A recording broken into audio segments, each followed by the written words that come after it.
أعوذ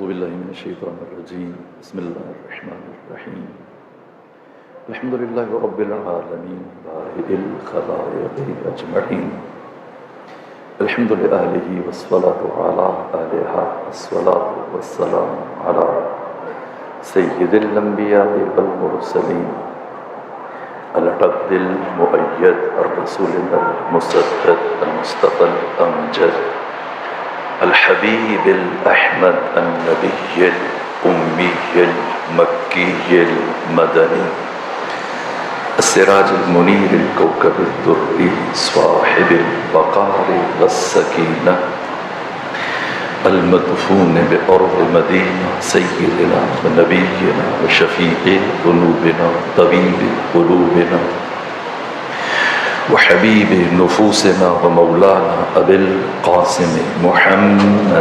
المصطفى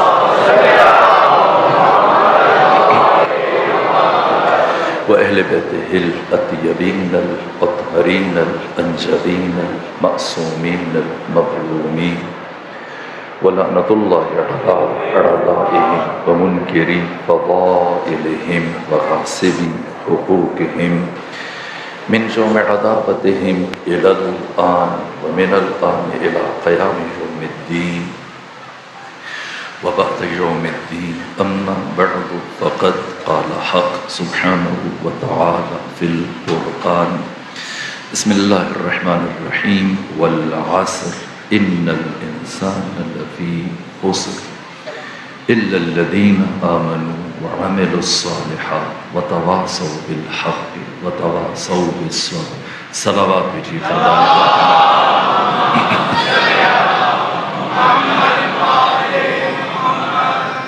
والعصر قسم عصر ان الانسان لفی خسر انسان خسارے میں نقصان جب انسان اس کا سرمایہ دولت مال کوئی بھی قیمتی چیز تلف ہو جائے تو اسے عمومی معنی میں نقصان کہا جاتا ہے لیکن اگر کسی کا راس المال ہو بنیادی سرمایہ جس کی بنیاد پر اس نے تجارت شروع کی وہ اصل سرمایہ وہ اصل پونجی راس المال اگر وہ نابود ہو جائے وہ ختم ہو جائے اسے خسارہ کہا جاتا ہے اور پروردگار انسان کے لیے جو خسارہ کا لفظ استعمال کر رہے ہیں تو انسان کے پاس کیا پونجی ہے اس کی عمر یہ زندگی یہ سانسیں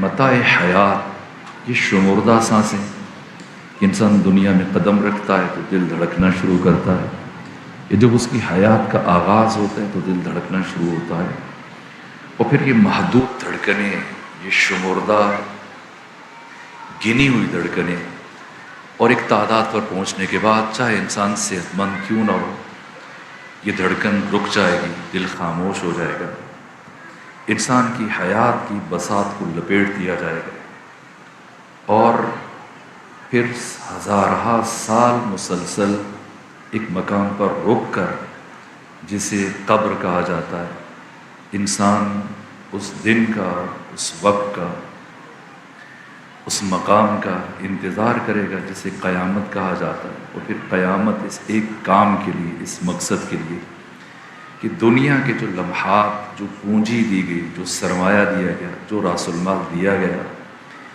اس کے عوض میں اس نے کیا کیا یہاں دنیا کے یہ محدود لمحے ہزارہ صدیوں کے برابر ہو جائیں گے نہ ختم ہونے والی سزا اور نہ ختم ہونے والی جزا ان لمحات کی پاداش میں ایک ایک لمحہ قیمتی ترین ہے انمول ترین ہے بظاہر جو سوئی چل رہی ہے تو انسان سمجھتا ہے کہ گھڑی کی سوئی در حالی کہ ہر ٹک جو بجتی ہے یہ جو آواز بلند ہوتی ہے یہ انسان کے اس متاع حیات پر اس عمر کے اوپر کلہاڑی کا ایک وار ہے اور مسلسل یہ وار ہوتے ہوتے ایک دن یہ عمر تمام ہو جاتی ہے زندگی تمام ہو جاتی ہے اور چہ قدر سری ان قافلہ عمر می گزرت، یہ عمر کا کاروان، یہ عمر کا قافلہ اتنا جلدی گزرتا ہے کہ انسان کو محسوس نہیں ہوتا کہ کل تک بچہ تھا، پھر دفعتاً جوان ہوا،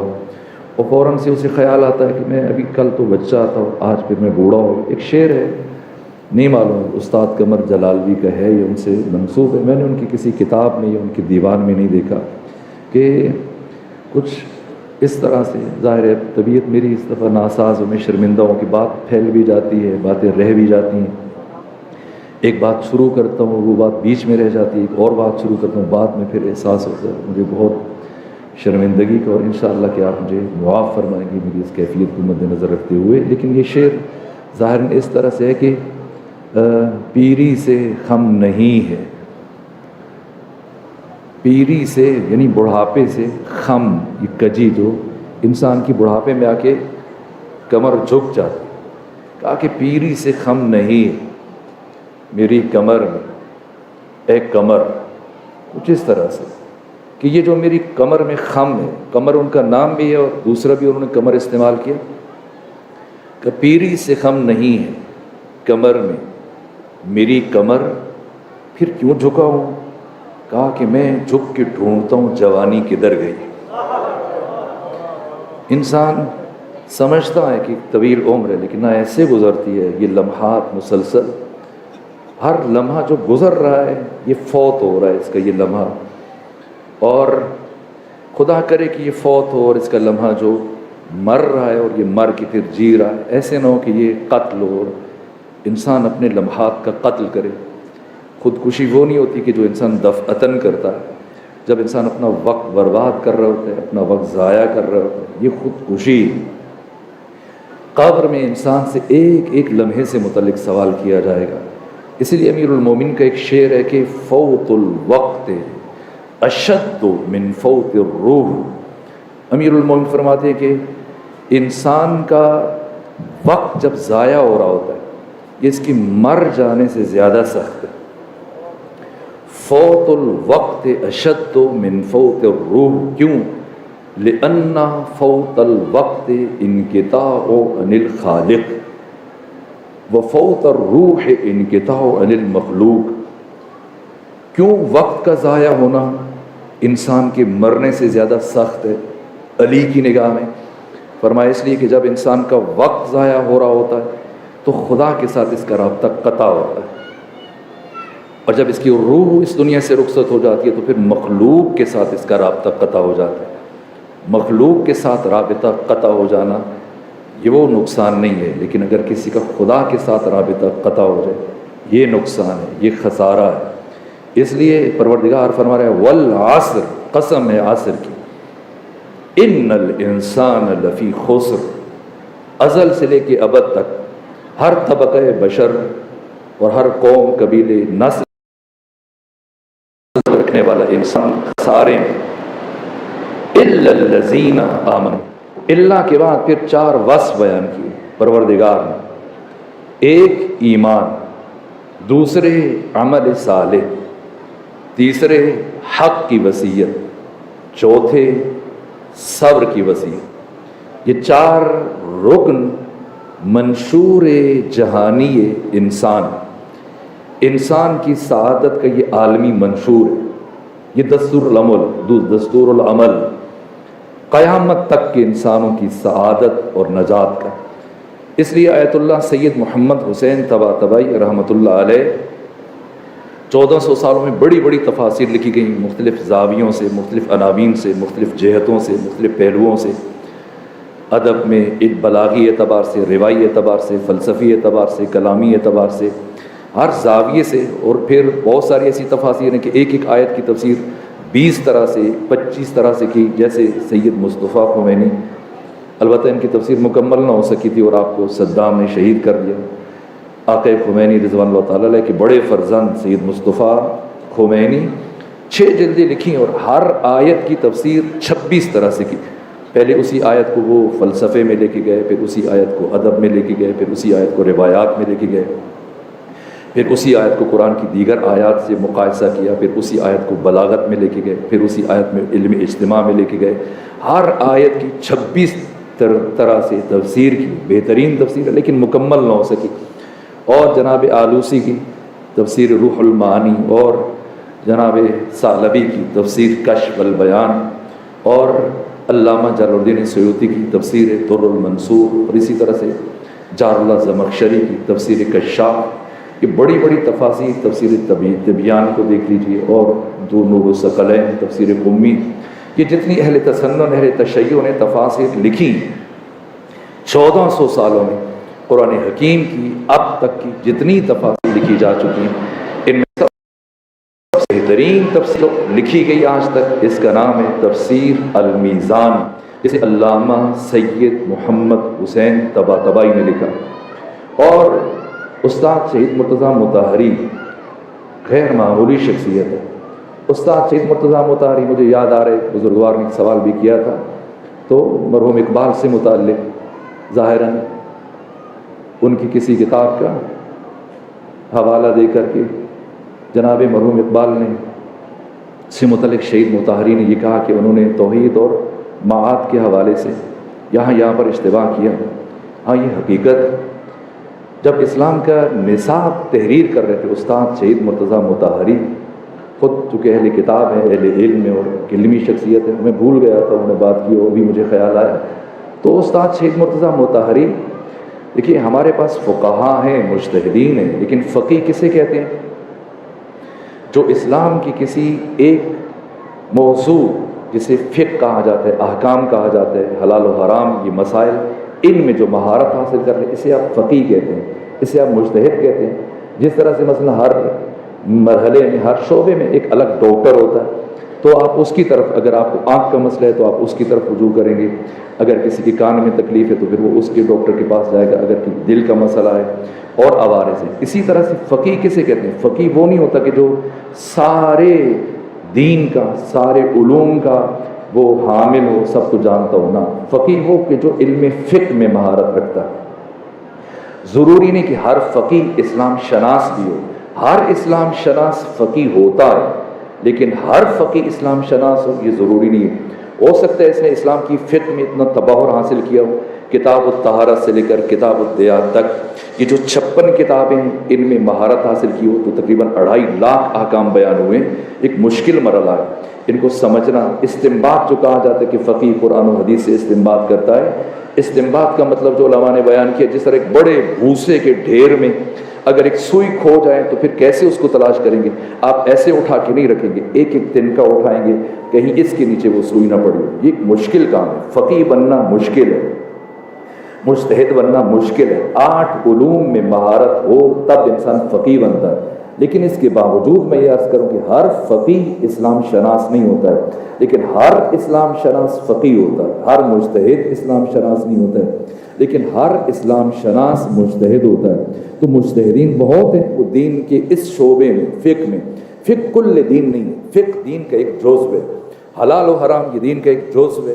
جس طرح سے خمینی بت چکن فرماتے کہ حلال اور حرام، یہ فقہ، یہ احکام، یہ دین کے سرحدی علاقے کا نام ہے، یہ دین کی آخری باؤنڈری ہے۔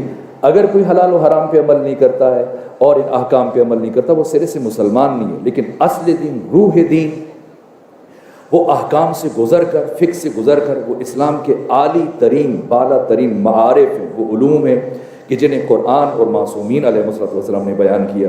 اسلام شناس اسے کہا جاتا ہے کہ جو اسلام کو ایک نظام اور ایک مکتب کے طور پر سمجھے اور دوسروں کو سمجھائے، جو اسلام کو ایک نظام کے طور پر نافذ کرنے کی صلاحیت رکھتا ہو۔ مثلا اگر آج آپ پاکستان میں آپ کا جو وزیر اعظم ہے یا آپ کا فیلڈ مارشل ہے، وہ یہ کہہ دے کہ میں دستبردار ہوتا ہوں، میں تائب ہوتا ہوں، یہ حکومت میرا حق نہیں ہے، یہاں پر علماء کو حکومت کرنی چاہیے اور وہ دین نافذ کریں۔ سوال، اگر بریلوی، دیوبندی، اہل حدیث یا علماء کو بلایا جائے اور سب کو کہا جائے کہ آپ مل کے حکومت کریں، آج سے یہ حکومت آپ کی، تو سوال، کیا وہ حکومت کر پائیں گے؟ یہ بہت مشکل سوال ہے، یہ مشکل مرحلہ ہے۔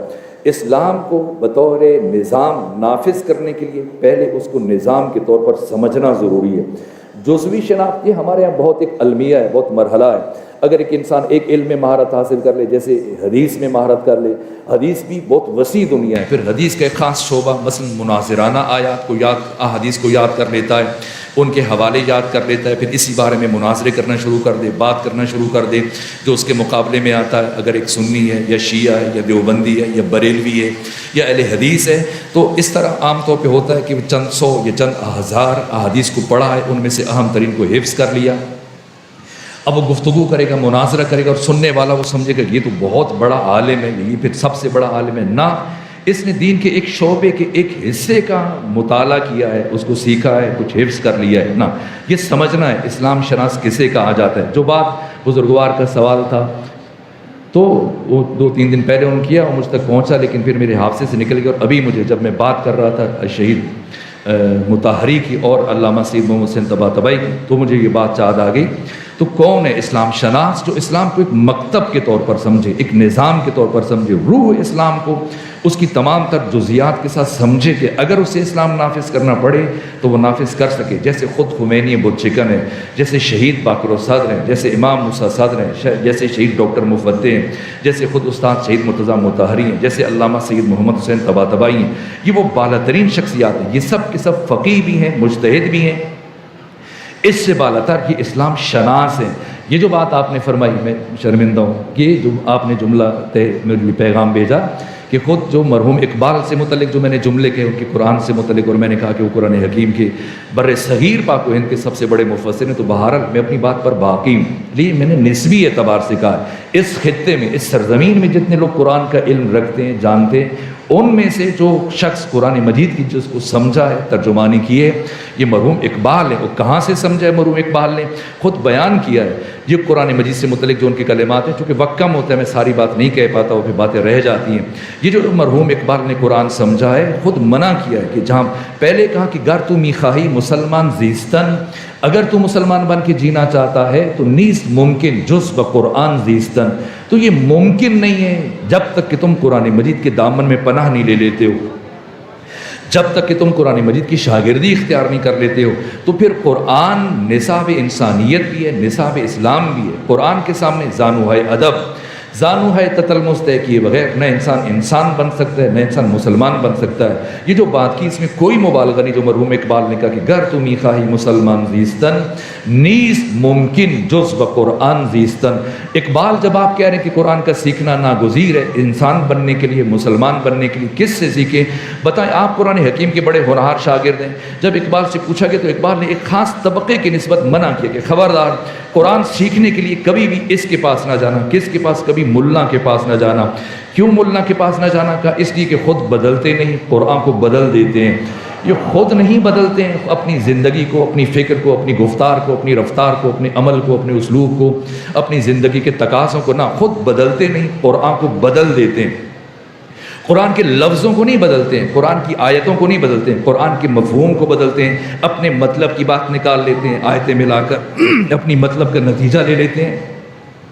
خود بدلتے نہیں، قرآن کو بدل دیتے ہیں۔ ہوئے کس درجہ فقیہان حرم بے توفیق ان غلاموں کا یہ مسلک ہے کہ ناقص ہے کتاب کہ سکھاتی نہیں مومن کو غلامی کے طریق۔ اس لیے کہ یہ چاہتا ملا چاہتے کہ لوگوں کو اس طرح سے غلام بنا لے، ذہنی طور پر، فکری طور پر ایسے جمود کا شکار کر دے، اس طرح سے ان کو کر دے، ان کی فکر پر پہرا بٹھا دے۔ یہ ملا کی فکر ہے، خبردار مجلس میں نہ جانا، نکاح ٹوٹ جائے گا، جلوس میں جانا، نکاح ٹوٹ جائے گا۔ کیوں؟ یہ قرآن مجید کی منطق نہیں ہے، قرآن مجید کو کوئی خوف نہیں ہے، قرآن مجید کو اپنی منطق پر اتنا بھروسہ ہے، اتنا یقین ہے کہ قرآن فرماتے فبشر عبادی الذین یستمعون القول، اے میرے مصطفیٰ جاؤ بشارت دو میرے اس بندوں کو جو ہر ایک کی بات کو بہت غور سے سنتے ہیں، سماع نہیں کرتے۔ سماع، گانے کا سماع حرام نہیں ہے، استماع حرام ہے۔ آپ گاڑی میں بیٹھے ہیں، پبلک ٹرانسپورٹ سے جا رہے ہیں، گانا چل رہا ہے، موسیقی چل رہی ہے، البتہ ہر موسیقی حرام نہیں ہے، اناشید ہے، قومی ترانے ہیں، ملی نغمے ہیں، جن سے اچھے احساسات انسان کے ذہن میں ابھرتے ہیں، دین نے انہیں حرام قرار نہیں دیا۔ وہ جو انسان کے ذہن میں اس کو برائی کی طرف مائل کرتے ہیں، بےہودگی کی طرف مائل کرتے ہیں، لغویات کی طرف مائل کرتے ہیں، اس کو شریعت نے بالصریح حرام قرار دیا ہے۔ تو یہ گانا جو اس اعتبار سے ہے کہ انسان کو گمراہی اور اس زاویے سے لے کے جائے، اگر یہ چل رہا ہے، انسان کسی ایسے مقام پر ہے، کسی ایسی محفل میں ہے، ایسی جگہ پر بیٹھا ہوا ہے اور وہ چل رہے ہیں، تو اگر کانوں سے آواز ٹکرا رہی ہے اور وہ بیٹھا ہے تو یہ حرام نہیں ہے، لیکن جیسے ہی کان دھرے، غور کرنا شروع کر دے، اس میں توجہ کرنا شروع کر دے، اسے عربی میں کہتے ہیں استماع، یہ حرام ہے۔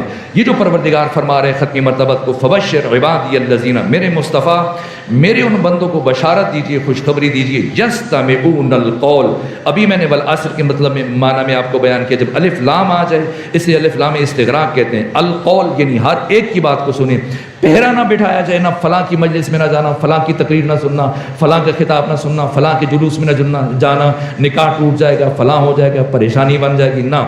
فبشر عبادی الذین یستمعون القول فیتبعون احسنہ، لیکن سن کے سننا ہو جانا، رک نہ جانا، بلکہ فیتبعون احسنہ، جو ان میں سب سے بہتر ہو اس کی اتباع کرو، اس کی پیروی کرو۔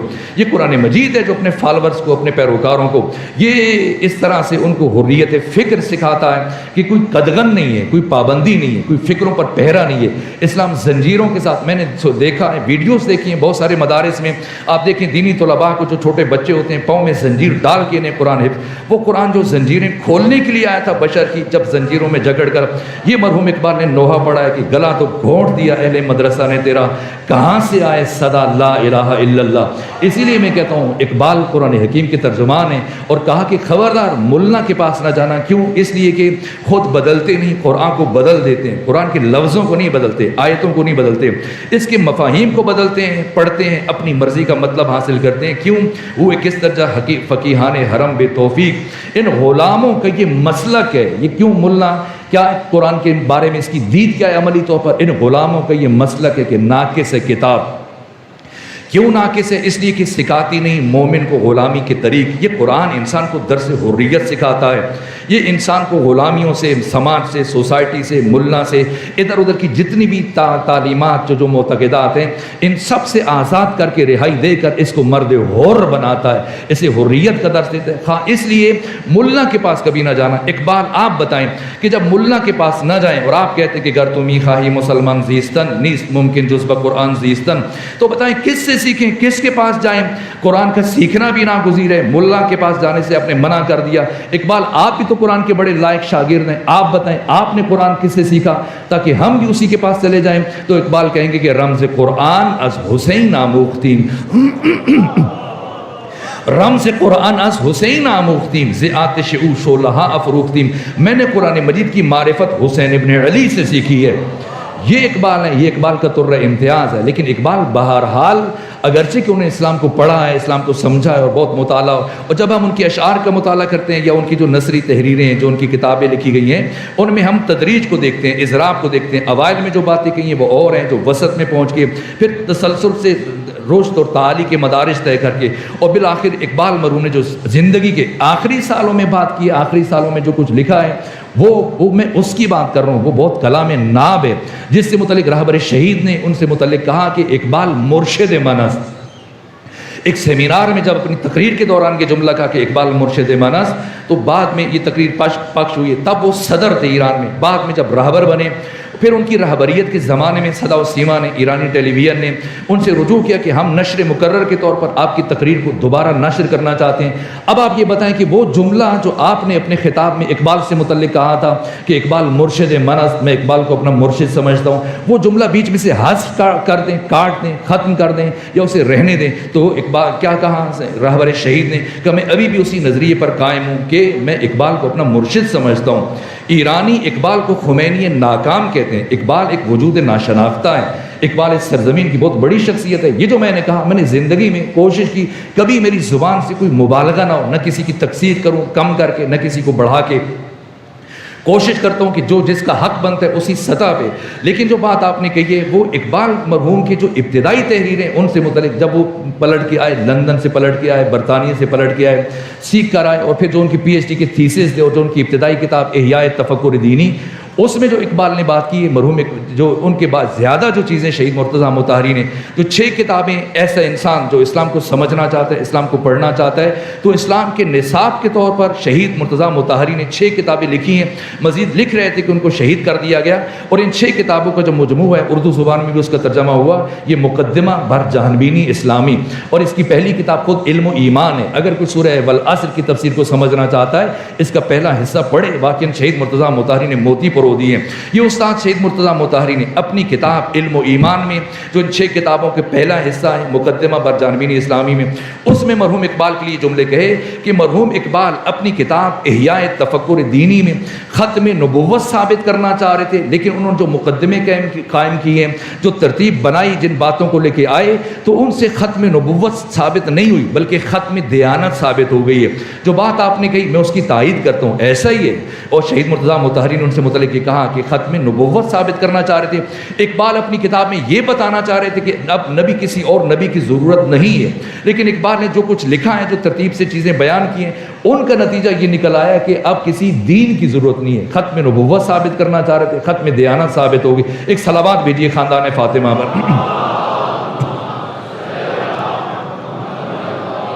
تو استاد شہید مرتضیٰ مطہری نے کہا کہ اقبال سے یہ غلطی کیوں ہوئی ہے اس کی وجہ کیا ہے. تو وہاں پر انہوں نے یہ گفتگو کی ہے کہ اس کی وجہ یہ ہے کہ اقبال اسلام کے بارے میں انہوں نے بہت کچھ پڑھا ہے بہت کچھ سیکھا ہے لیکن اقبال کے اسلام کے بارے میں بہت معلومات ہیں بہت مطالعہ ہے. اس کے باوجود ان کی جو تعلیمات ہیں وہ سسٹمیٹیکلی انہوں نے اسلام کو بطور منسجم مطالعہ نہیں کیا. ان کے پراگندہ مطالعے مختلف چیزوں کو انہوں نے پڑھا. مطالعہ بہت وسیع ہے لیکن سسٹمیٹیکلی چونکہ اسلام کو نہیں پڑھا ہے اس لیے چونکہ دین اسلام ان کی پہلی تعلیم نہیں ہے دین اسلام ان کی دوسری تعلیم ہے اس لیے ان سے یہ اشتباہ ہو گیا ان سے یہ غلطی ہوگی. یہ بات سمجھنی ہے. خود ایک مرتبہ میں نے اپنے استاد میر سپاہ جو فلسفے اور عرفان کے استاد سے میں نے پوچھا استاد بتائیے کہ علامہ اقبال میں استاد شہید مرتضیٰ مطہری میں اور ڈاکٹر علی شریعتی میں کیا فرق ہے. یہ 2 بڑی شخصیتیں ہیں. خود ڈاکٹر علی شریعتی کا بڑا مقام ہے.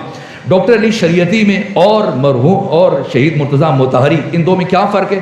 تو انہوں نے ہنستے ہوئے جواب دیا کہ دوتھائی تقریب کار ہیں کہ دونوں تقریب کار ہیں. میں سن کے پریشان ہو گیا کہ استاد کیا کہہ رہے ہیں. کہا کہ شہید مرتضیٰ مطہری بھی تقریب کار ہیں اور ڈاکٹر علی شریعتی بھی تقریب کار ہیں. میں نے پوچھا آپ کیا کہنا چاہ رہے ہیں. کہا کہ اللہ نے ان دونوں کو اتنا علم دیا ہے اتنی صلاحیت دی ہے کہ جب یہ آتے ہیں تو لمحوں میں تھوڑے مرحلے میں یہ انسان جو سوسائٹی سے سماج سے ادھر ادھر سے ملا سے گھر سے جو اپنے عقیدے بناتا رہتا ہے سوچ بناتا رہتا ہے فکر بناتا رہتا ہے اپنی جہان بینی آئیڈیالوجی کو مرتب کرتا ہے اور پھر یہ سارا اس کے معتقدات اور نظریات کا پرفسوں محل تیار ہو جاتا ہے. تو یہ آتے ہیں اور بہت تھوڑے وقت میں اس کے معتقدات اور اس کے اعتقادات اور اس کے نظریات اور اس کے افکار کا وہ جو پرفسوں محل ہے لمحوں میں اس کو ملیا میٹ کر کے چلے جاتے ہیں مسمار کر دیتے ہیں. اسے فارسی میں تخریب کہتے ہیں. تخریب کرنا یعنی کسی بنے ہوئے مکان کو خراب کر دینا گرا دینا اس کو ڈھا دینا. تو کہ یہ دونوں آتے اور آ کر ایسا شخص کہ جس نے اس طرح سے سوسائٹی سے اور سماج سے عقائد نظریات بنائے قائم کیے اور جب وہ ان کی کتابیں پڑھتا ہے یا ان سے متعلق ان کی گفتگو سنتا ہے تو سارے کے سارے جتنی بھی سوسائٹی اور سماج کے بنا ہوئے نظریات اعتقادات افکار عقائد سب کے سب ملیا میٹ ہو جاتے ہیں. لیکن یہاں پہنچنے کے بعد شہید وہ فرماتے ہیں استاد میر سپاہ یہاں پہنچنے کے بعد پھر استاد شریعتی کا مرحوم شریعتی کا کام ختم ہو جاتا ہے. کیوں؟ اس لیے کہ وہ یہ کام کرنے میں کامیاب ہو جاتے ہیں. یہ بھی بہت مشکل کام ہے لیکن اس کے بعد پھر ان کو اگلا کام ان کے بس کا نہیں ہے. وہ کون سا کام ہے کہ اب جو ملبہ انہوں نے گرایا ہے یہ جو تقریب کی ہے اب اسی ملبے کو ہٹا کر نئے سرے سے ایک خالص بہترین عمارت کھڑی کریں. کہ یہ وہ کام نہیں کر سکتے لیکن شہید مرتضیٰ مطہری وہ یہ کام کر سکتے ہیں کہ سارا ملبہ ہٹانے کے بعد یہاں پر ایک نئی عمارت استوار کریں. کیوں؟ اس لیے کہ ڈاکٹر علی شریعتی علم الاجتماع سوشیالوجی میں مہارت رکھتے تھے اور ان میں یہ بڑا ملکہ تھا اور اسی دی سے انہوں نے تاریخ کا بھی مطالعہ کیا اور بہت بہترین کتابیں لکھی. لیکن ان کا کام متفرق تھا. انہوں نے اسلام کے بارے میں بہت کچھ پڑھا ہے. ان کے والد جناب شریعتی مرحوم بزرگ انہوں نے کئی ہزار کتابوں کا مطالعہ کیا اور بہت دقت سے کئی سال مسلسل ساری راتوں میں جاگ کر وہ پڑھتے رہے لیکن سسٹمیٹیکلی منسجم طور پر. صلوات بھیجیے خاندان فاطمہ پر. کیونکہ مطالعہ نہیں کیا ہے اس لیے پھر ان سے اگلا کام نہیں ہو سکتا. لیکن استاد شہید مرتضیٰ مطہری نے چونکہ اسلام کو ایک نظام کے طور پر سمجھا ہے, اسلام کو ایک مکتب کے طور پہ سمجھا ہے, تو وہ یہ اعتقادات کا پرفسوں محل ڈھانے کے بعد ایک نئی عمارت کھڑی کرنے میں اس لیے کامیاب ہو جاتے ہیں. تو استاد شہید مرتضیٰ مطہری نے ان سے متعلق یہ کہا تھا, لیکن جو ان کی ابتدائی کتابیں جناب ڈاکٹر اقبال کی ان سے متعلق یہ استاد شہید مرتضیٰ مطہری واقعاً جن سے متعلق خمینی بت شکن نے کہا کہ اگر کوئی شخص سنجیدگی سے اسلام کو پڑھنا چاہتا ہے, اس عصر میں اسلام کا حقیقی تعارف حاصل کرنا چاہتا ہے, تو وہ پھر شہید مرتضیٰ مطہری کی کتابوں کو پڑھے.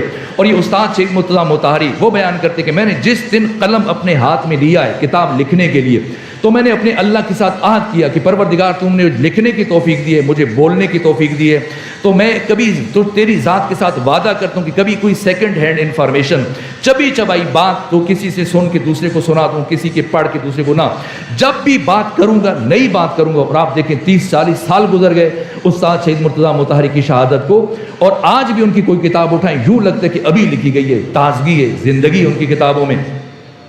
یہ استاد شہید مرتضیٰ مطہری یہ تفسیر المیزان سے متعلق بیان فرماتے ہیں کہ تفسیر المیزان کو جب میں نے اول سے لے کے آخر تک پڑھا تو میں اس نتیجے پر پہنچا کہ مجھے مطہری کو زندگی میں کوئی ایک ایسی علمی مشکل پیش نہیں آئی جس کا حل تفسیر المیزان میں موجود نہ ہو. تمہید تھوڑی مجھ سے لمبی ہو جاتی ہے, ظاہر میں بات پھیل جاتی ہے. اگر یہ بات پہنچی تو سنیں, بات کی اہمیت کے مد نظر میں نے یہ پہلو اور ضمناً میں نے ان کے عزیز کے جواب کو بھی بیان کر دیا, اگرچہ کہ شاید تفصیلی جواب پھر بھی تشنا رہ گیا, لیکن وہ نجی طور پہ میں عرض کر دوں گا. یہ استاد شہید مرتضیٰ مطہری جو تفسیر المیزان سے متعلق یہ کہہ رہے ہیں کہ مجھے زندگی میں کوئی ایسی علمی مشکل پیش نہیں آئی جس کا حل المیزان میں موجود نہ ہو. یہ علامہ سید محمد حسین طباطبائی وہ شخصیت کے جو اتنے پاک اور اتنے نفیس ایسی عجیب شخصیت ہے, ان کی کتاب میں کہیں پر آپ کو مبالغہ نظر نہیں آئے گا. انہوں نے سورہ مبارکہ عصر کی تفسیر لکھتے ہوئے یہ جملہ تحریر کیا, کہا کہ اگر قرآن مجید کی پروردگار کوئی بھی دوسری آیت نازل نہ کرتا, کوئی بھی دوسرا سورہ نازل نہ کرتا, اور اللہ ختمی مرتبات پر صرف اور صرف یہ 4 آیتیں نازل کرتا, سورہ مبارکہ عصر کو نازل کرتا, تب بھی قیامت تک آنے والی انسانوں کی ہدایت کے لیے یہ ایک سورہ کافی تھا. اور اس کے بعد جو جملہ کہا اس میں کوئی مبالغہ نہیں ہے, کہا اگر کہ میرے پاس پورا قرآن نہ ہو اور مجھ سے یہ کہا جائے کہ میں پورے قرآن مجید کی تفسیر صرف اور صرف سورہ مبارکہ والعصر کے ذیل میں کروں, تو مجھ میں یہ سورہ میں اتنی وسعت اور جامعیت ہے کہ میں پورے قرآن مجید کی تفسیر سورہ عصر کے ذیل میں کر سکتا ہوں. صلوات بھیجیے خاندان فاطمہ پر.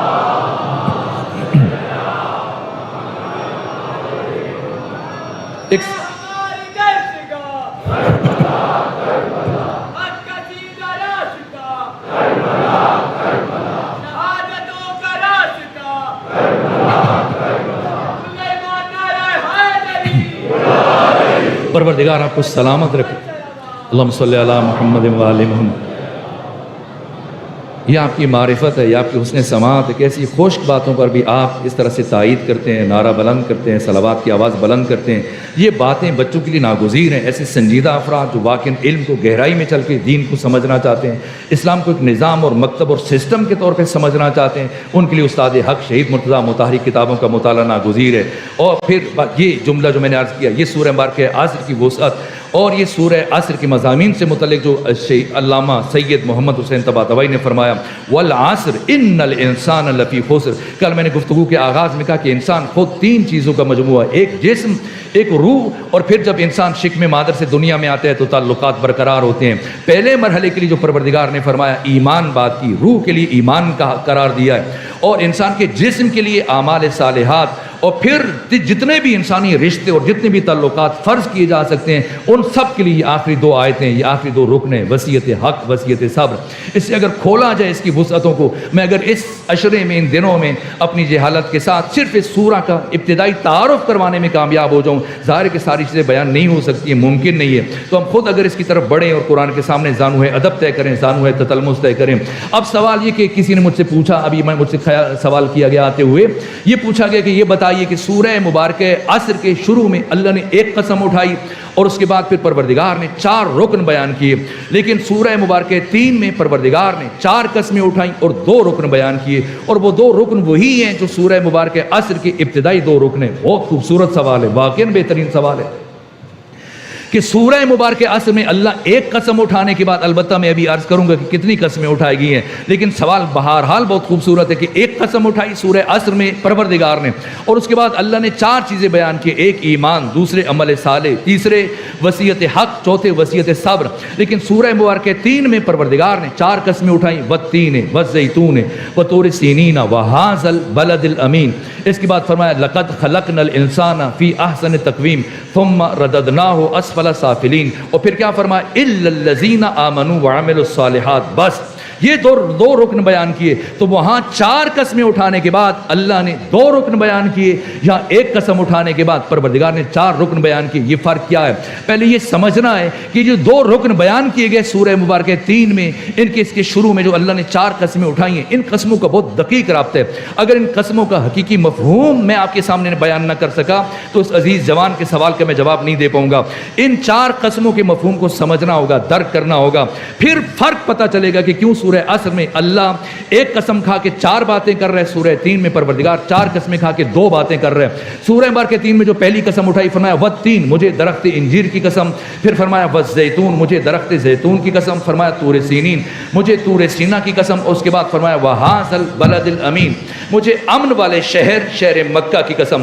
پہلی قسم جو پروردگار نے اٹھائی سورہ مبارکہ 3 میں کہ مجھے درخت انجیر کی قسم۔ سوال یہ کہ اس دنیا میں کتنے درخت ہیں، ہزاروں لاکھوں کروڑوں درخت ہیں، سب کو چھوڑ کر پروردگار درخت انجیر کی قسم کیوں اٹھا رہے؟ تو فلسفہ یہ ہے جو وجہ مفسرین نے بیان کی، اس لیے کہ اس کائنات کے پہلے انسان ابو البشر آدم کو جس لمحے جنت میں اپنی برہنگی کا احساس ہوا، اپنی بے لباسی کا احساس ہوا، اور جناب ابو البشر جناب آدم اور آپ کی زوجہ جناب حوا ہر دو نے ضرورت ستر محسوس کی، ضرورت حجاب محسوس کی، تو اب حجاب کے انتظام کے لیے دونوں چلتے ہوئے آگے بڑھے۔ انہوں نے اپنے اطراف میں اکناف میں جنت میں موجود درختوں پر نگاہ ڈالی اور سب کو چھوڑتے ہوئے چلتے ہوئے آگے بڑھے، اور چل کر انہوں نے درخت انجیر کے پتوں کو توڑا اور توڑ کر آپس میں جوڑا اور یہاں سے اپنے حجاب اور ستر کا اہتمام کیا۔ کیوں؟ اس لیے کہ اس درخت کے پتے نسبتاً بڑے تھے اور چوڑے تھے۔ ان پتوں کو توڑ کر اور آپس میں جوڑ کر آدم و حوا نے اپنے حجاب اور ستر کا اہتمام کیا۔ تو اب درخت انجیر کی قسم پروردگار کیوں اٹھا رہا ہے؟ اس لیے کہ یہ درخت تاریخ انسانی میں، تمدن بشری میں وہ درخت ہے کہ جس سے ثقافت انسانی کا آغاز ہوا، جس سے تمدن بشری کا آغاز ہوا۔ اس لیے پروردگار پہلے مرحلے میں قسم اٹھا رہے والتین، مجھے درخت انجیر کی قسم۔ اور اب میں اس کی باطنی وجوہات کی طرف بڑھوں گا تاکہ اس جوان کے سوال کا جواب مل جائے۔ والزیتون، مجھے درخت زیتون کی قسم۔ تو درخت انجیر کے بعد پروردگار درخت زیتون کی قسم کیوں اٹھا رہے ہیں؟ تو یہ ہیں جناب ابو البشر آدم، اور وہ ہیں آدم ثانی یعنی جناب نوح علیہ وعلی نبینا آلاف تحید وسلام۔ جب کئی دن مسلسل جناب نوح کی کشتی پانیوں کے اوپر تیرتی رہی اور رفتہ رفتہ کشتی کے اندر موجود افراد کے اندر یاس، نومیدی، پریشانی، اضطراب شروع ہو گیا، ان میں چیمے گوئیاں شروع ہو گئیں، اور انہی کشتی کے موجود ساتھیوں میں سے ایک نے سوال کیا، نبی خدا کیا ہم اسی طرح سے پانیوں پر تیرتے تیرتے مر جائیں گے یا ہم کبھی خشکی کا منہ دیکھیں گے اور زمین پر اترنے میں کامیاب ہو جائیں گے؟ تو جناب نوح نے کشتی کے اندر موجود پرندوں میں سے 4 کبوتروں کا انتخاب کیا، انہیں مختلف اکناف میں اطراف میں روانہ کیا، اور کچھ فاصلے زمانی طے ہونے کے ساتھ ان 4 میں سے ایک کبوتر اپنی چونچ میں زیتون کے درخت کا پتہ لے کے جب واپس آیا تو جناب نوح نے وہ پتہ ہاتھ میں لیا، پھر مسکرائے اور کہا، میری کشتی کے ساتھیوں میں تمہیں زندگی کی بشارت دیتا ہوں۔ اگر یہ زیتون کے درخت کا پتہ، اس کا مطلب یہ کہ زیتون کا درخت چھوٹے قد کا ہوتا ہے، تو اگر یہ زیتون کے درخت کا پتہ ہے تو اس کا مطلب یہ ہے کہ ہم اب پانی اتر رہے اور سطح زمین سے قریب ہو رہے ہیں۔ تو اللہ انجیر کے درخت کے بعد زیتون کے درخت کی قسم اٹھا رہے۔ کیوں؟ اس لیے کہ یہ درخت نوید حیات بشر بنا، انسانی زندگی کے لیے نوید بنائے، انسانی زندگی کے لیے خوشخبری بنائے۔ اور تیسرے مرحلے میں پروردگار نے فرمایا وہ طور سینین، مجھے طور سینا کی قسم۔ یہ کتنے پہاڑ ہیں دنیا میں، ہزاروں لاکھوں پہاڑوں کو چھوڑ کر پروردگار کیوں کوہ طور کی قسم اٹھا رہے؟ کیا خصوصیت ہے؟ اس لیے کہ جب اللہ نے یکم ذیقات سے 10 ذیقات تک 10 دن کے لیے موسیٰ کلیم کو اپنے پاس بلایا، اور پھر وحی الہی کا نزول ہوتا رہا، گفتگو ہوتی رہی، اور پھر تورات کا نزول ہوتا رہا، یہاں تک کہ جیسی 10 دن مکمل ہوئے پروردگار نے مزید 10 دن کے لیے روکا جناب موسیٰ کلیم کو، 11 ذیقعد سے پھر 20 ذیقعد تک، اور اب 20 دن پورے ہوئے اور جناب موسیٰ جب جانے لگے تو پروردگار نے پھر روک لیا اور مزید جب حکم دیا 10 دن کے لیے، یعنی 21 ذیقعد سے لے کر 30 ذیقعد تک، اور جب ذیقعد کا مہینہ مکمل ہو گیا تو پھر پروردگار نے دوبارہ چوتھی مرتبہ مزید 4 دن کے لیے، مزید 10 دن کے لیے روک لیا جناب موسیٰ کلیم کو، اور یہ 40 دن پورے ہوئے، اور ان 40 دنوں میں مسلسل وحی الہی کا نزول ہوتا رہا کوہ طور پر۔ حق تعالیٰ، یہ قرآن حکیم نے بیان کیا، جناب موسیٰ کلیم کے ساتھ محو گفتگو رہے، ہم کلام رہے، وحی کا نزول رہا، تو مسلسل پیغام وحی الہی کے نزول کے بعد اب یہ سرزمین اتنی مقدس ہو گئی ہے،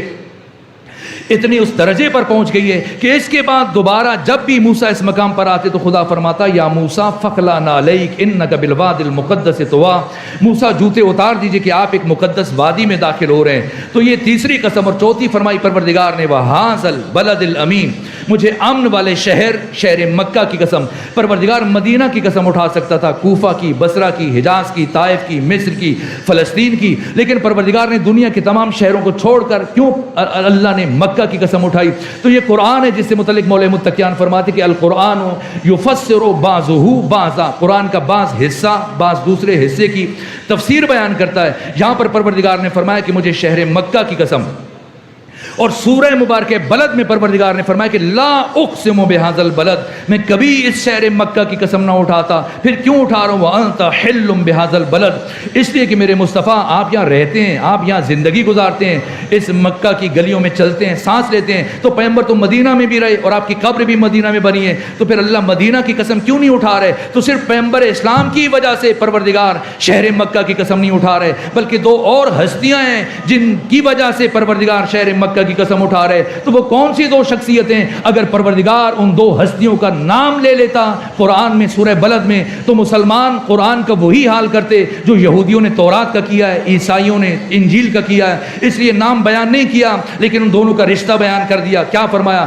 لا اقسم بہذا البلد، میں کبھی اس شہر مکہ کی قسم نہ اٹھاتا۔ کیوں اٹھا رہا ہوں؟ وانت حل بہذا البلد، اس لیے کہ آپ یہاں رہتے ہیں، صرف آپ نہ، او بوالدین وما ولد، ایک باپ اور اس کا بیٹا۔ اب یہ کون سا باپ ہے؟ یہ کون سا باپ ہے اور کون سا بیٹا ہے؟ کیا ابو لہب اور اس کا بیٹا، یا ابو جہل اور اس کا بیٹا، یا ابو سفیان اور اس کا بیٹا، یا پھر کوئی اور ابو اور اس کا بیٹا؟ مجھے تو ابو طالب عمران اور آپ کے بیٹے علی کے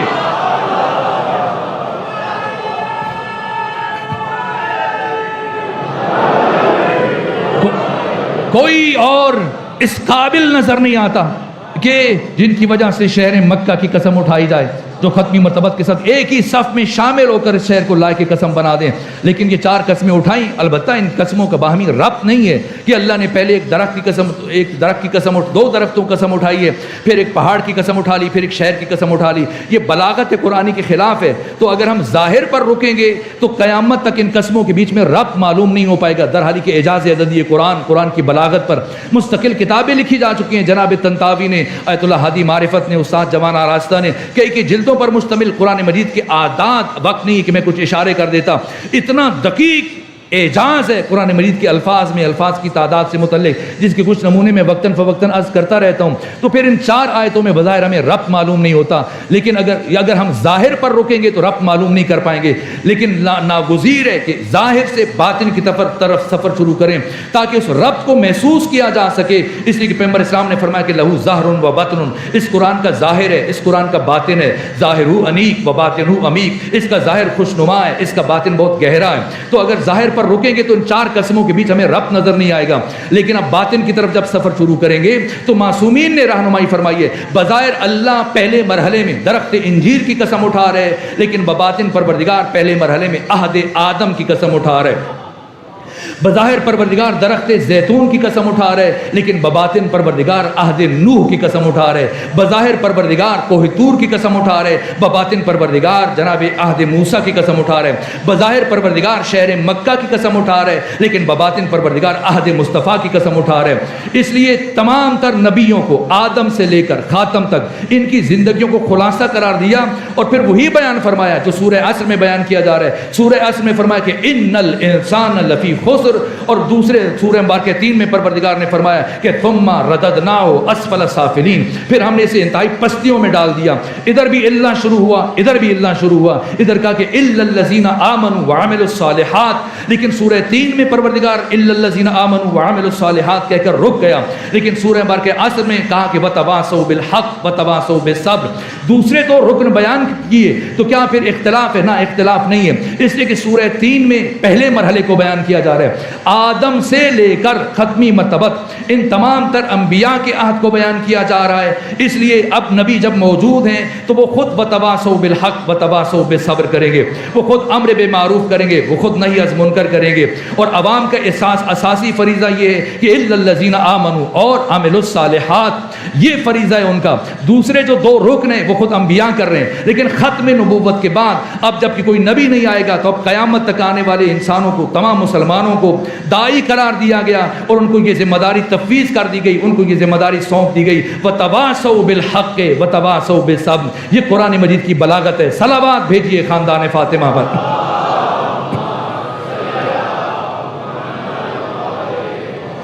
لیکن جو آپ نے کہا کہ یہ 4 قسمیں اٹھائی گئی، ادھر ایک قسم، بظاہر ایک قسم ہے لیکن بباطن 20 سے زیادہ قسمیں اٹھائیں پروردگار نے سورہ مبارکہ عصر میں، جو میں وقتاً فوقتاً بیان کر رہا ہوں. یعنی عصر کا مطلب کیا ہے؟ عصر کا مطلب ہے بارش، عصر کا مطلب ہے ابر کرم، عصر کا مطلب ہے مشکل کشا، عصر کا مطلب ہے وقت عصر.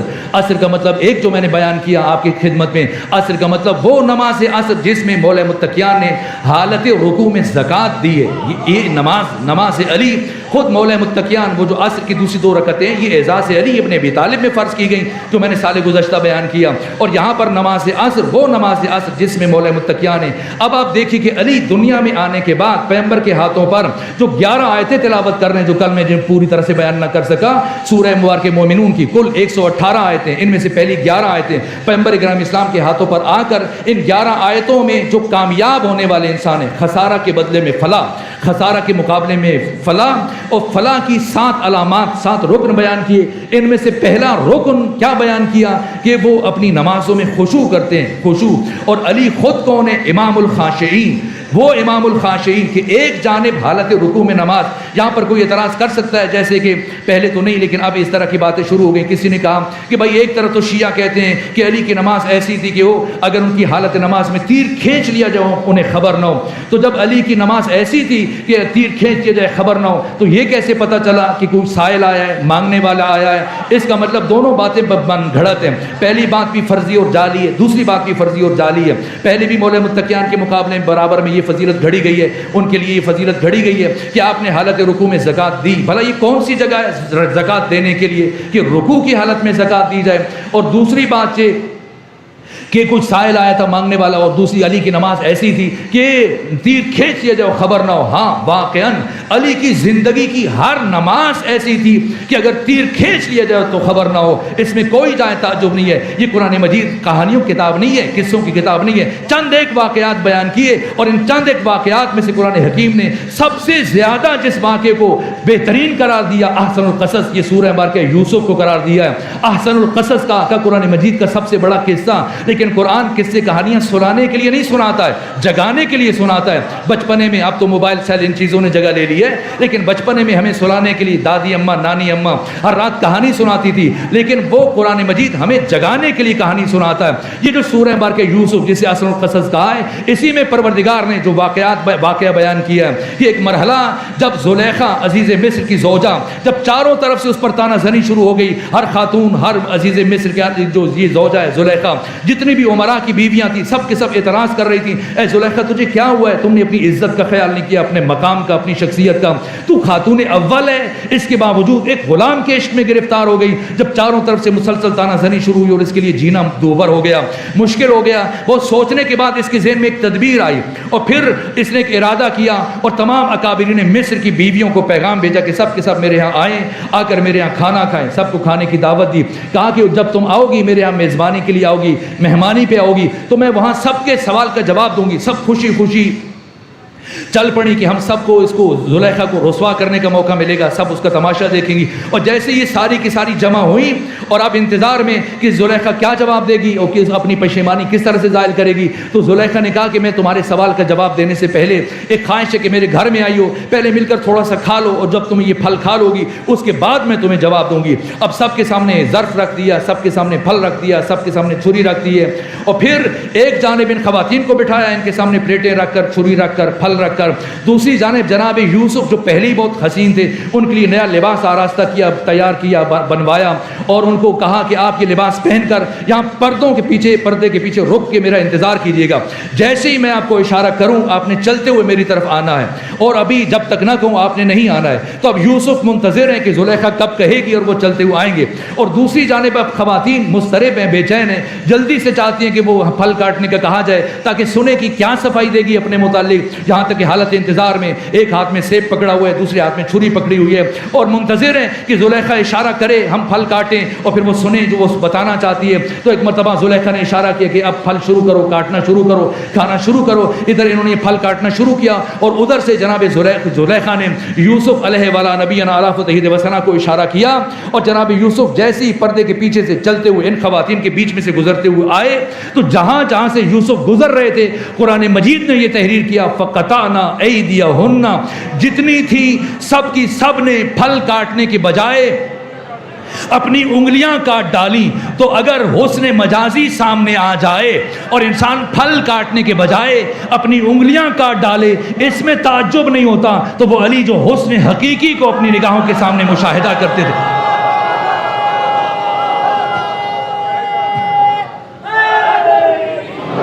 اگر حالت نماز میں تیر کھینچ لیا جائے علی کو خبر نہ ہو تو اس میں جائے تعجب کیا ہے. جب کسی نے علی سے پوچھا کہ کیا آپ خدا کی عبادت کرتے ہیں, ہر رات 1000 رکعت نماز ادا کرتے ہیں, تو کیا خدا کو کبھی دیکھا ہے؟ تو کیا جواب دیا؟ کہا علی ایسے خدا کی عبادت نہیں کرتا کہ جسے دیکھا نہ ہو.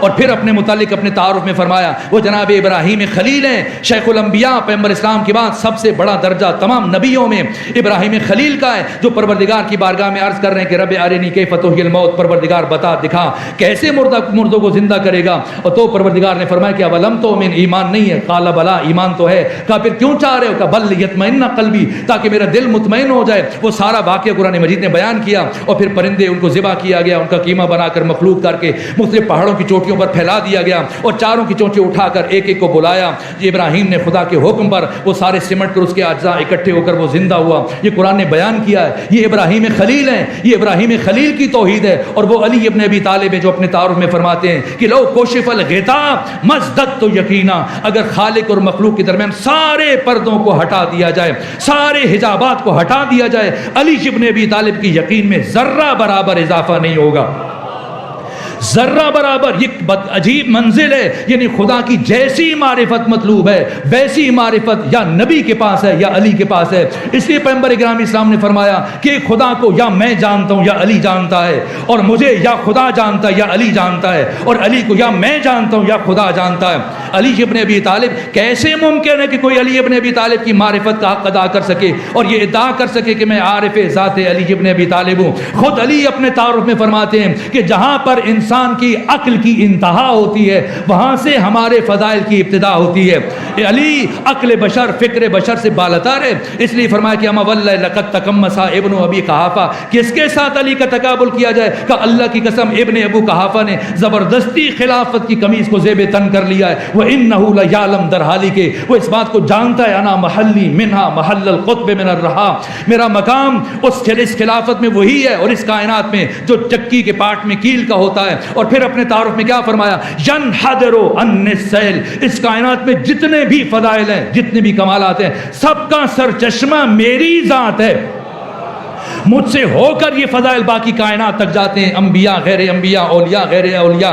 یہ علی ابن ابی طالب, یہ عزت علی, یہ شرف علی, میں شرمندہ ہوں. وقت تمام ہو گیا. تو جب علی کی ہر نماز ایسی تھی تو پھر یہ کیسے پتا چلا کہ کوئی سائل آیا, مانگنے والا آیا؟ تو جتنے بھی تفاسیر جنہوں نے اس واقعے کو بیان کیا, آپ شان نزول دیکھیے. اگر یوں لکھا جاتا, یوں بیان کیا جاتا کہ جب سائل اگر مسجد میں سیدھا آتا مولا متقیان کے پاس اور آپ دے دیتے تو پھر اعتراض نافذ تھا, اعتراض میں دم تھا. لیکن تمام مفسرین جنہوں نے اس واقعے کو تحریر کیا. سب نے لکھا ہے پہلے سائل آیا مسجد نبوی میں, جتنے بھی بیٹھے تھے ہر ایک کے پاس گیا, مفلوق الحال ہوں, تو ہی دست تو ہی دامن ہوں, پریشان حال ہوں, میری تھوڑی سی مدد کر دو. لیکن بڑے بڑے سیٹ, بڑے بڑے چودھری, بڑے بڑے ثروت مند, بڑے بڑے غنی, بظاہر بہت کچھ تھا, لیکن کسی نے کچھ نہ دیا. اگر کسی نے کچھ دیا تو اتنا کم جو اس کی ضرورت کو پورا کرنے کے لیے کافی نہیں تھا. یہاں تک کہ جب ضرورت پوری نہ ہوئی اور یہ عبد خدا جو پریشان تھا, مجبور تھا, آ کر ایک ایک سے سوال کر رہا تھا, تو مایوس ہو کر جانے لگا. اب بھی علی سے مانگتا, کچھ نہ ملتا, لیکن جانے سے پہلے جیسے ہی مسجد سے نکلنے لگا, ہاتھ اٹھائے اللہ کی بارگاہ میں شکایت کی ہے, پروردگار بتا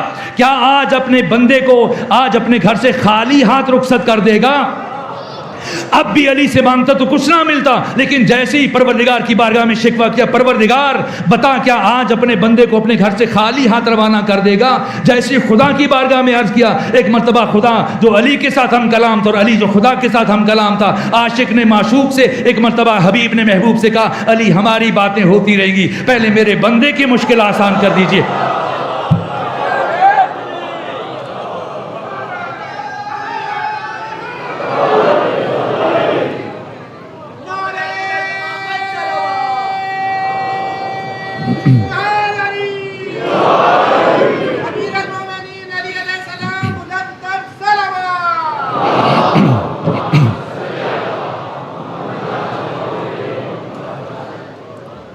علی امیر المومنین امام الخاشعین. اور یہاں سے ایک بہت اہم مرحلہ شروع ہو رہا تھا. میں خسران کا معنی بیان کرنا چاہتا تھا. یہ خسارہ کیا ہے؟ یہ جو قرآن مجید نے خسارہ بیان کیا, خسارہ سے مراد کون ہے؟ الا الذین کے بعد جو مراحل, لیکن شرمندوں کے وقت ختم ہو. کل یہیں سے میں اپنی بات آگے بڑھاؤں گا. تو امیر المومنین علی ابن ابی طالب امام الخاشعین, اور آپ کے فرزند حسین ابن علی. دو کام استاد آیت اللہ جوادی عاملی فرماتے ہیں کہ علی نے سب کام کیے زندگی میں, دو کام ادھورے رہ گئے, ایک سجدہ اور ایک خطبہ شکشکیہ, جس کے کچھ جملے میں نے ابھی پڑھے, ادھورے رہ گئے. کہا لیکن بعد میں علی کے بیٹے اور علی کی بیٹی نے آ کر اپنے بابا علی کے دونوں ادھورے کام مکمل کیے. خطبہ بیٹی نے مکمل کیا اور سجدہ بیٹے نے مکمل کیا, اور اس طرح سے مکمل کیا کہ پھر خود سر نہیں اٹھایا, دشمن کاٹ کے لے گئے. اور عجیب, وقت بہت کم ہے لیکن میرا دل چاہتا ہے کہ میں ذرا تفصیل سے اس ہستی کا ذکر کروں.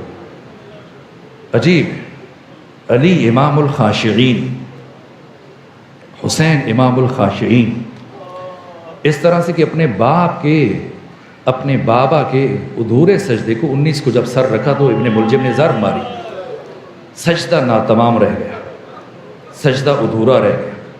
کس نے مکمل کیا؟ بیٹے نے, حسین ابن علی نے. اور ایسے مکمل کیا کہ سر اٹھایا نہیں, کاٹ کے لے گئے. لیکن کیا مقام ہے اس ہستی کا کہ سر کٹنے کے بعد اس حسین کی زبان پر اس ہستی کا ذکر چل رہا. جناب حضرت ابو الفضل عباس کون ہے؟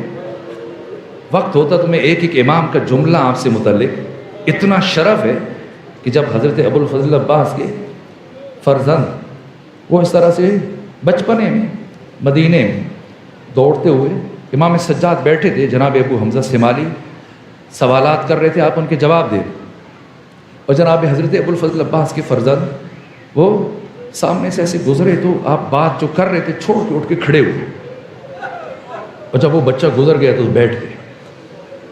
اور پھر کچھ لمحوں کے بعد جب بچہ پلٹا دوبارہ تو پھر امام سجاد اٹھ کر کھڑے ہوئے, پھر دوبارہ بیٹھ گئے, یہاں تک کہ گفتگو چل رہی تھی. اور پھر وہ تیسری مرتبہ وہی بچہ آیا اور امام کھڑے ہوئے. اب ابو حمزہ سمالی نے تعجب کیا کہ کوئی کام یاد آ جاتا ہے, اس کی انجام دہی کے لیے ارادہ کرتے ہیں, پھر بیٹھ جاتے ہیں, کیا اس بچے کے لیے بار بار کھڑے ہو رہے ہیں؟ ابھی ابو حمزہ سمالی کے ذہن میں یہ سوال تھا, امام کی طرف حیرت سے دیکھ رہے تھے.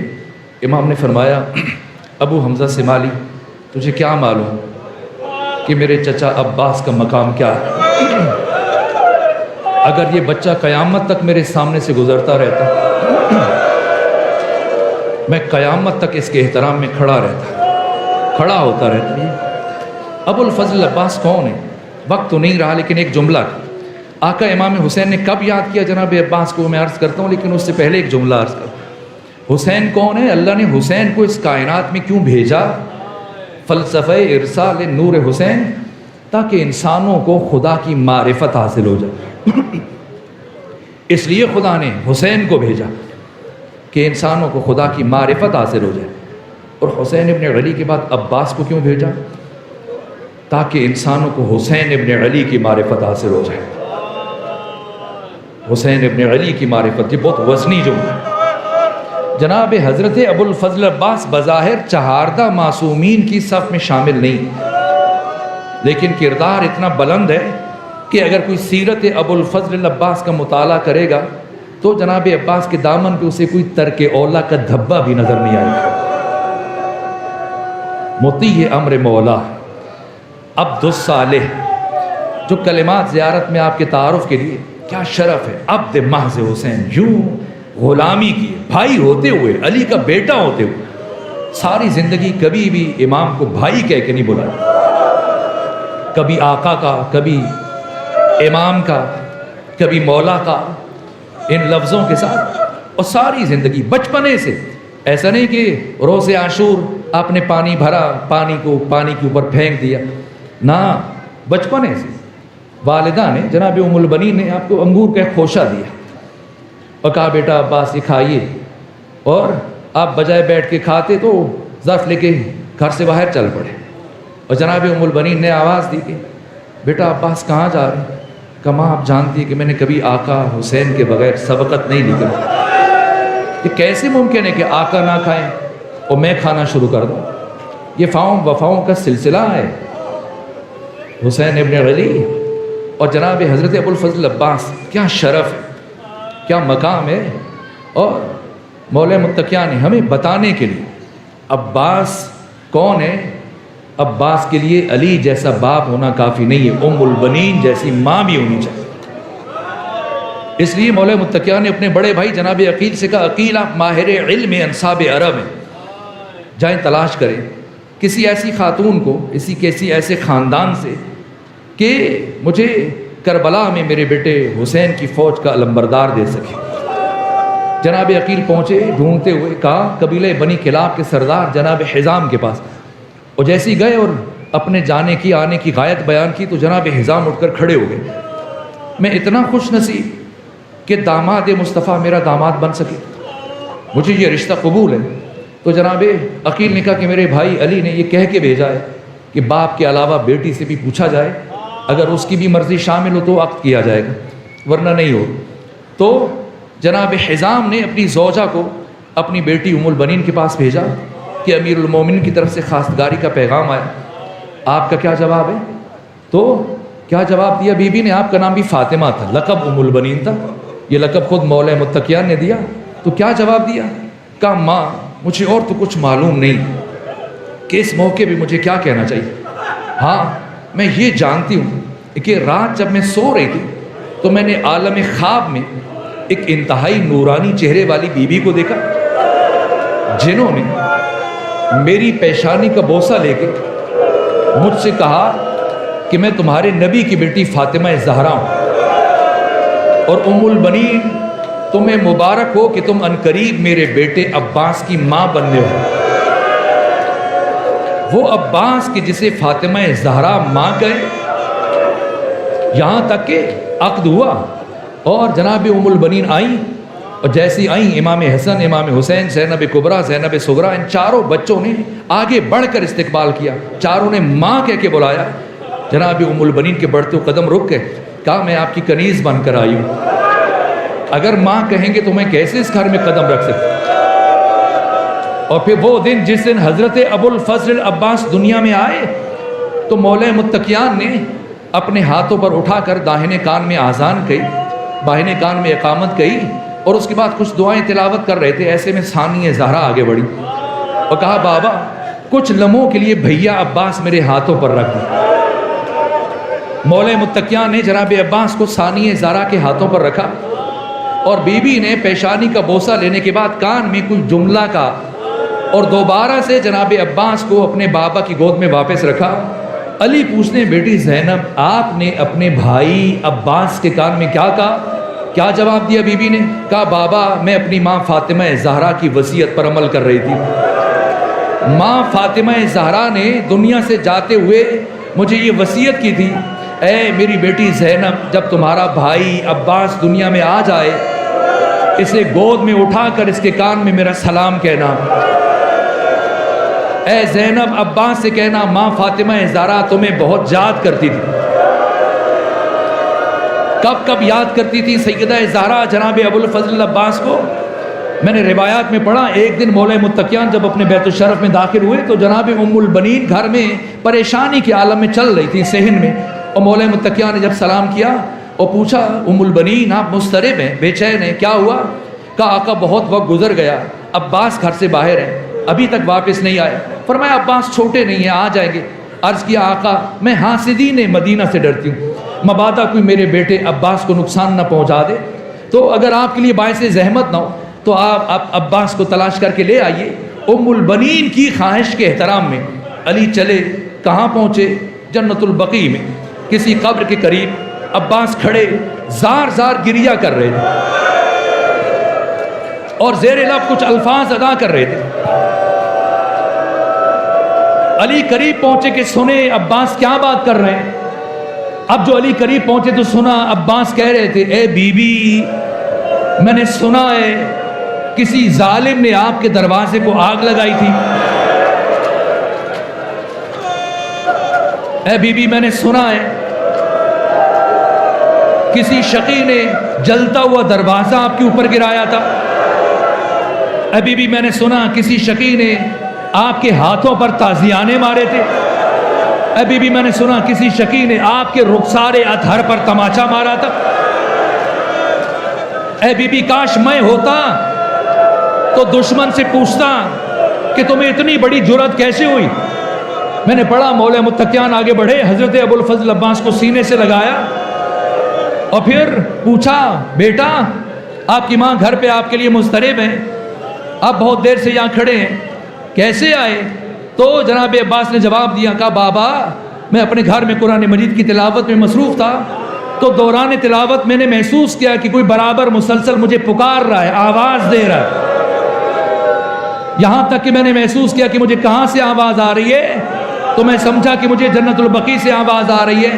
کوئی مجھ سے کہہ رہا تھا بیٹے عباس میرے قریب آ جاؤ، میں بہت قریب سے تمہارے وجود کی خوشبو کو محسوس کرنا چاہتی ہوں۔ یہ ابو الفضل عباس ہیں، سراپا وفا، سراپا وفا آپ سے متعلق۔ اب مسلمانوں سے ہٹ کر، سنیوں سے ہٹ کر، شیعوں سے ہٹ کر، یہاں تک ایک عیسائی خاتون نے، علامہ تقی جعفری نے اپنی کتاب حسین ابن علی شہید فرہنگ پیشرو بشریت میں یہ جملے لکھے، میں شرمندہ ہوں وقت تمام ہوا لیکن یہ دو جملے سن لیجیے۔ کہا کہ اس خاتون نے، ایک عیسائی خاتون، اس کے حوالے سے علامہ تقی جعفری نے اپنی کتاب حسین ابن علی شہید فرہنگ انسانیت میں کہا کہ عیسائی خاتون نے لکھا کہ وجود مبارک ابو الفضل عباس کسی فرقے کی میراث نہیں ہے، کسی گروہ کی میراث نہیں ہے، کوئی یہ نہ کہے کہ عباس صرف ہمارے ہیں۔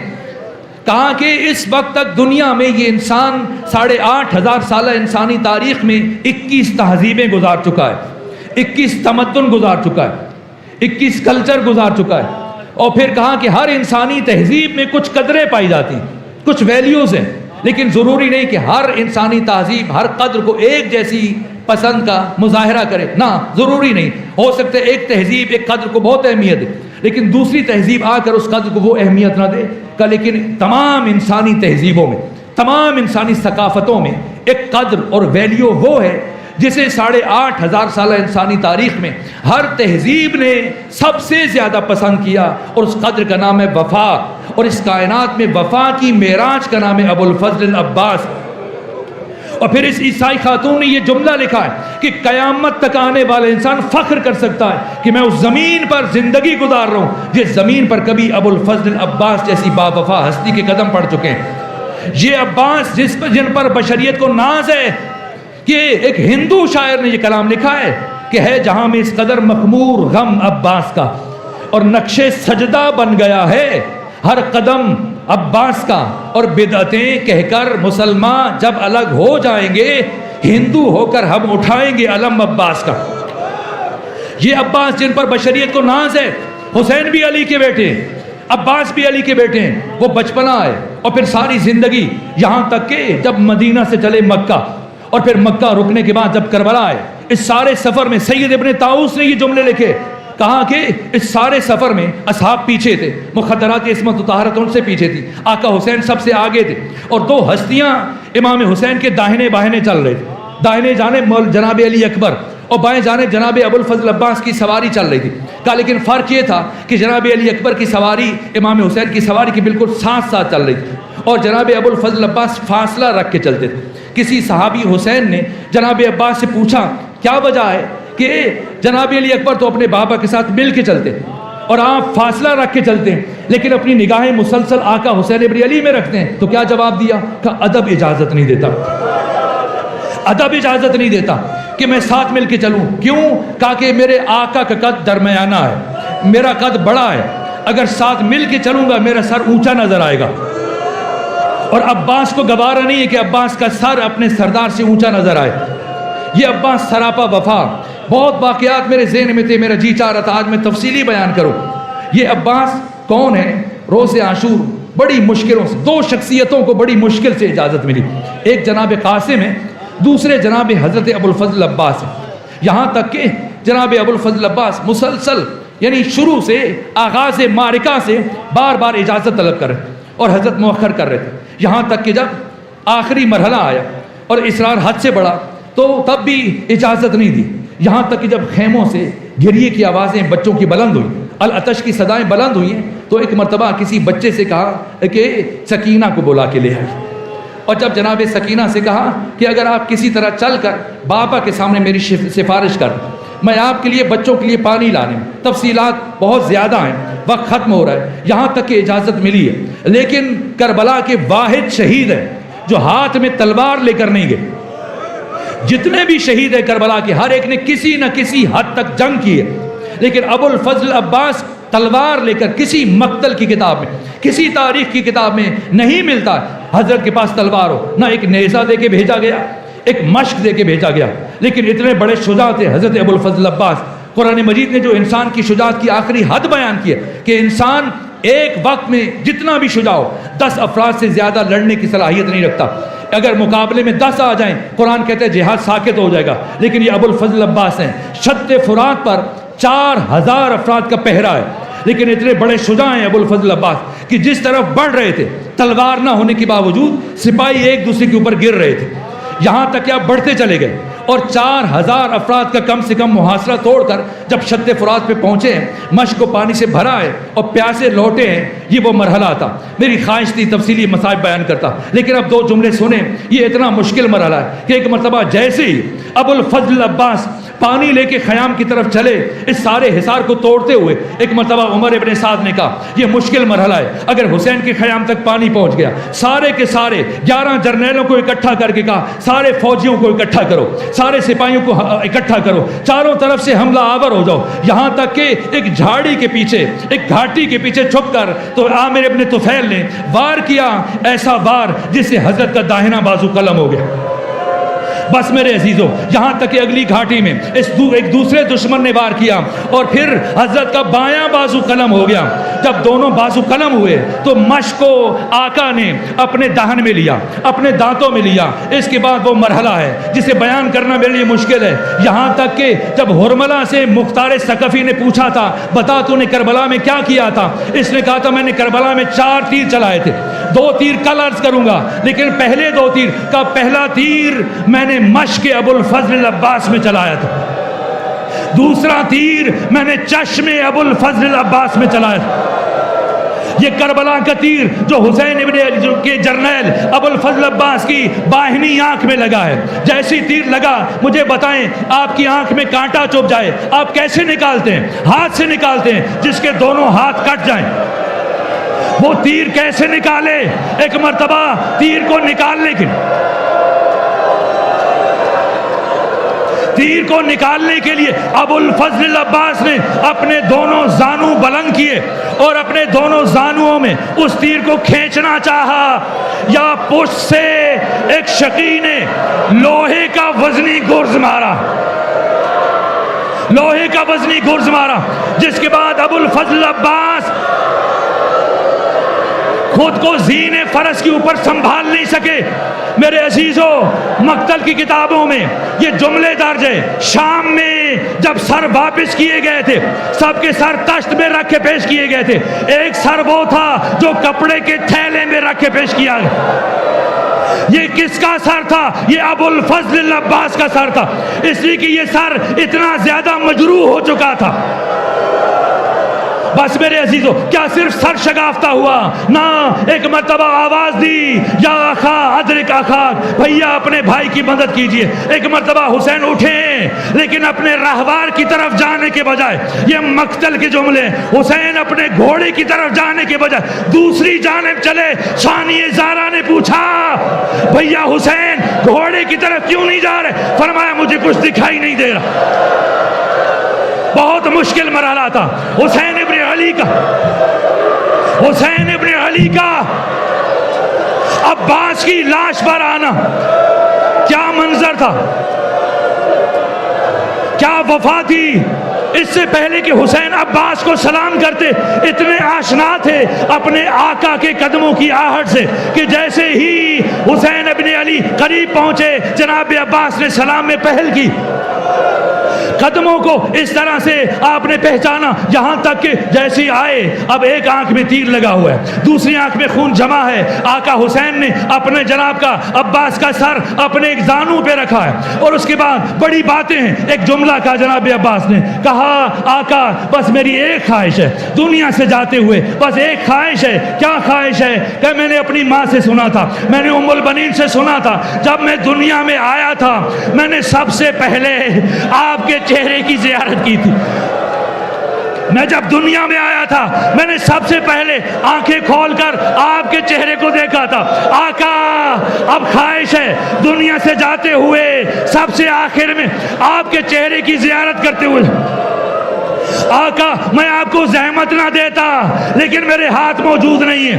آقا میری ایک آنکھ میں تیر لگا ہے، دوسری آنکھ میں خون جمع ہے، اگر زحمت نہ سمجھے میری آنکھ کا خون صاف کر دیجئے تاکہ میں آپ کے چہرے کی زیارت کروں۔ ایک مرتبہ آقا نے آنکھ کا خون صاف کیا ہے، اور اس کے بعد ایک مرتبہ آقا حسین جھکے عباس کے سینے پر، سینے سے لگایا، کہا عباس ساری زندگی تو نے مجھے کبھی آقا کہا ہے، کبھی امام کہا ہے، کبھی مولا کہا ہے، کبھی زندگی میں بھائی نہیں کہا۔ آج میری آخری خواہش ہے کہ زندگی سے جاتے ہوئے ایک مرتبہ مجھے بھائی کہہ کے بلاؤ۔ ایک مرتبہ جناب عباس نے اپنا رخ کیا مدینے کی طرف، کہا ام البنین مجھے معاف کیجئے گا، آپ نے ہمیشہ کہا کبھی زندگی میں اپنے آقا کو بھائی نہ کہنا، لیکن آج آقا کا حکم ہے۔ ایک مرتبہ ایک بی بی ظاہر ہوئی ہیں، کون؟ فاطمہ زہرا، کہا عباس حسین کو بھائی کہو، مجھے اپنی ماں کہہ کے بولو۔